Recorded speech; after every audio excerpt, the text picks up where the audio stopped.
I didn't realize the names on the candy were real people. Not until I saw one of them on the news the next morning. Dead. And my name was on the last piece. Halloween night had always been my favorite time of year. Not because of the parties or costumes, but because my neighborhood went all in. Every house decked out in cobwebs, jack-o'-lanterns, animatronics that screamed when you got too close. Kids running everywhere, leaves crunching under sneakers, laughter echoing down the streets. I wasn't a kid anymore. I was 23, living back at home after college, but I still went out, just for the nostalgia, just for fun. So when my little sister, Emma, begged me to go trick-or-treating with her one more time, I said yes. She wore a Little Witch costume. I threw on an old skeleton hoodie.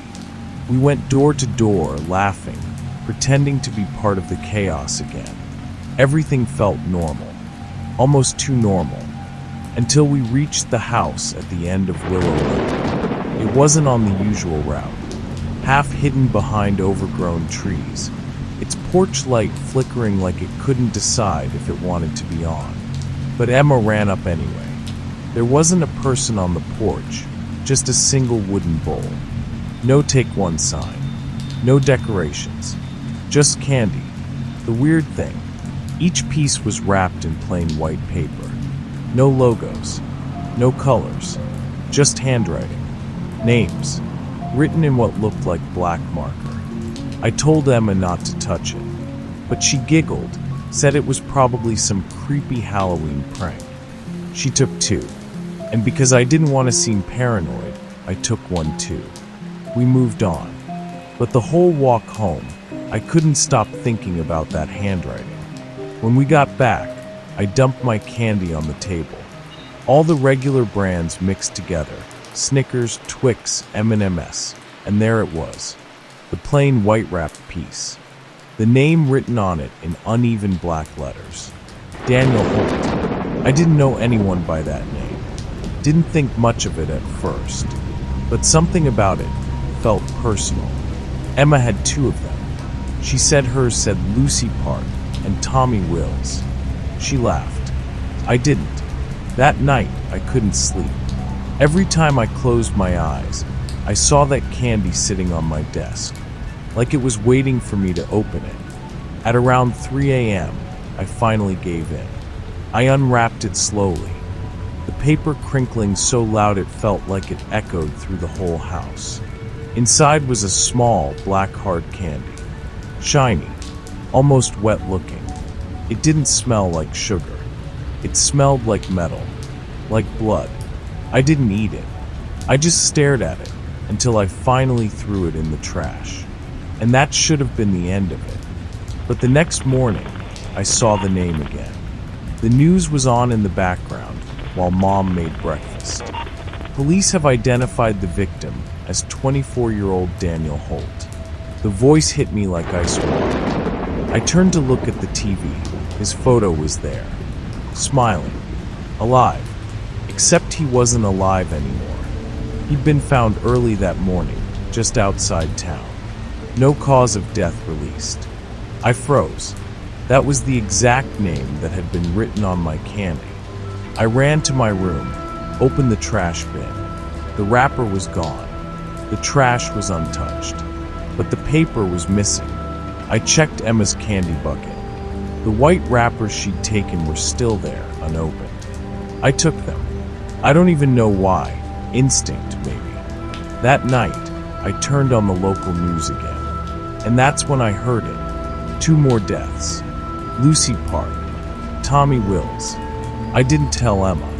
I didn't want to scare her. But I couldn't stop myself.